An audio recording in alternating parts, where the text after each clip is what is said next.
নমস্কার বন্ধুরা, তৃষ্ণার রান্নাঘরে আপনাদের সকলকে স্বাগত জানাই। আজকাল সকলেই কম বেশি হেলথ কনসাস।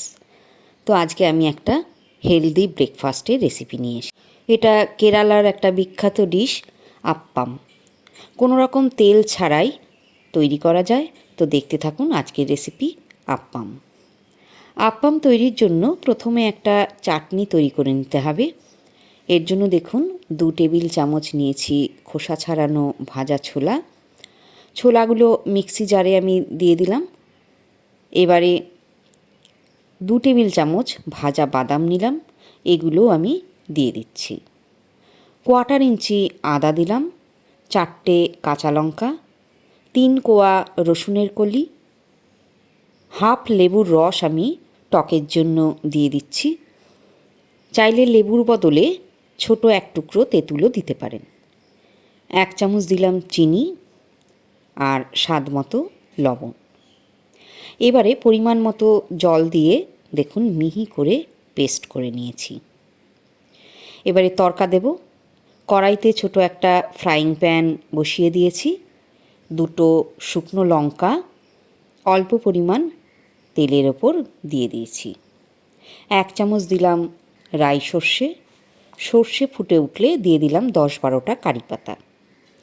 এবারে 30 সেকেন্ড মতো ভেজে নিয়ে চাটনির মধ্যে ঢেলে দিতে হবে। চামচের সাহায্যে একটু নেড়ে দিলাম। তৈরি হয়ে গেল আপ্পামের জন্য চাটনি। এবারে আপ্পামের ব্যাটার তৈরি করে নেব। আমি আজ ইনস্ট্যান্ট সুজির আপ্পাম তৈরি করব, তাই মিক্সি জারে ছোট 1 বাটি সুজি নিয়েছি। যে কোনো সুজি আপনারা নিতে পারেন, কারণ এগুলো মিক্সিতে ব্লেন্ড করা হবে। এরপর এতে দিলাম ওই বাটির হাফ বাটি টক দই। টক দইটা টাটকা দই নেওয়ার চেষ্টা করবেন, অনেক দিনের পুরনো দই নেবেন না। 1 চামচ চিনি দিলাম, স্বাদ মতো লবণ দিয়ে দিলাম। এবারে দইয়ের সমপরিমাণ জল আমি এতে দিয়ে দিলাম। একটু মিশিয়ে নিচ্ছি। এরপর মিক্সিতে আমি পেস্ট করে নেব। দেখুন মিহি করে পেস্ট করা হয়ে গেছে। এবারে এই মিশ্রণটা আমি একটা বাটিতে ঢেলে নিলাম। এই ব্যাটারটার মধ্যে কিন্তু অতিরিক্ত জল দেওয়া যাবে না। জাস্ট সামান্য জল দিয়ে মিক্সির বাটিটা ধুয়ে এটা ঢেলে দিচ্ছি। এবারে ভালো করে মিশ্রণটা মিশিয়ে নিচ্ছি। দেখুন এই ঘনত্বটাই আপ্পামের জন্য একদম পারফেক্ট। একটা হাতায় ডুবিয়ে পরীক্ষা করে নিন। এইভাবে হাতাটা ডুবিয়ে ওপরে যদি দেখুন আঙুল দিয়ে একটা টান দেওয়া হয়, তাহলে দেখবেন ব্যাটারটা মিশে যাচ্ছে না। তাহলেই বুঝবেন ব্যাটারটা সঠিক ঘনত্বের হয়েছে। তো এই ব্যাটারটা 10 মিনিট মতো রেখে দিন, তারপর আপ্পাম তৈরি করুন। এর মধ্যে আমি একটা ননস্টিক কড়াই বসিয়ে দিয়েছি। ভালো করে গরম করে নিয়ে আঁচটা লো আর মিডিয়ামের মাঝামাঝি রাখতে হবে। এদিকে ব্যাটারটার মধ্যে 1 চামচ দিয়ে দিলাম ইনো। ইনো দিয়ে মিশিয়ে নিতে হবে ভালো করে, আর ফেটানো যাবে না। জাস্ট মিশিয়ে নিলেই তৈরি হয়ে যাবে। এবারে কড়াইতে 1 হাতা পরিমাণ ব্যাটার ঢেলে দিলাম। 2 থেকে 3 মিনিট মতো লাগবে। দেখুন ছোট ছোট বাবল তৈরি হচ্ছে, আর এটাই আপ্পামের বৈশিষ্ট্য। 3 মিনিটের মধ্যে একটা আপ্পাম তৈরি হয়ে যায়।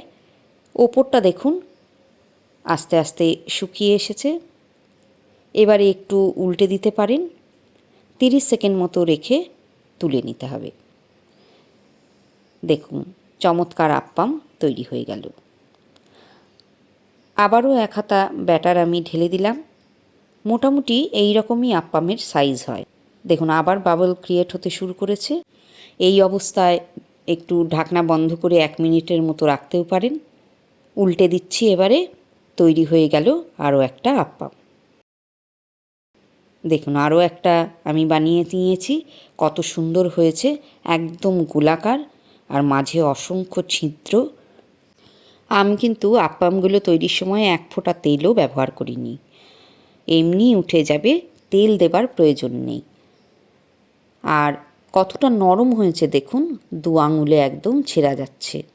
চাটনির সঙ্গে নরম তুলতুলে আপ্পাম অসম্ভব ভালো লাগে খেতে। এর সঙ্গে আলাদা করে আর সাম্বারের দরকার হয় না, তবে যদি চান তাহলে সাম্বার পরিবেশন করতে পারেন এর সঙ্গে। চাটনির সাথেই খেতে কিন্তু খুবই ভালো লাগে আপ্পাম। তো রেসিপি কেমন লাগলো প্লিজ কমেন্টস করে জানান, আর ভালো লাগলে একটা লাইক দিতে ভুলবেন না যদি আমার রেসিপিটা ইউটিউবে দেখে থাকেন। আর যদি নতুন বন্ধু হন তাহলে বলবো সাবস্ক্রাইব করে নিতে। আর যদি ফেসবুক পেজে দেখেন তাহলে প্লিজ আমার চ্যানেলটা ফলো করার অনুরোধ রইল। আবার আসবো অন্য কোনো ভিডিও নিয়ে। আজকের মতো এখানেই বিদায় জানাচ্ছি। ভালো থাকবেন, সঙ্গে থাকবেন।